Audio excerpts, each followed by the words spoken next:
तर काल मी माझा हेअर कट तुमच्यासोबत शेअर केला होता. बऱ्याच जणांचं म्हणणं होतं की स्टेप कट नाही, लेयर कट आहे.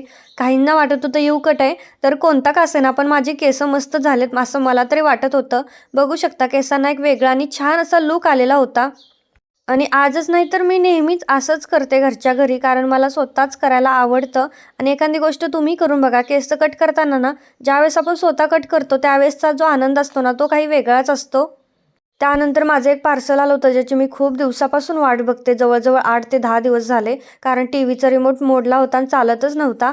आम्ही इथं लोकल मार्केटला खूप शोधला, दुकानामध्ये पण भेटला नाही. शेवटी ऑनलाईनच मागवावा लागला होता आणि खरंच टेन्शन आलं होतं, की पहिल्यांदा घेतलाय चालेल का नाही? नाही चालला तर रिटर्न द्या, परत दुसरा मागवा. पण चालला नशीब माझं. त्यानंतर संध्याकाळी ना, आम्ही नर्सरीत गेलो. मला एक झाड घ्यायचं होतं.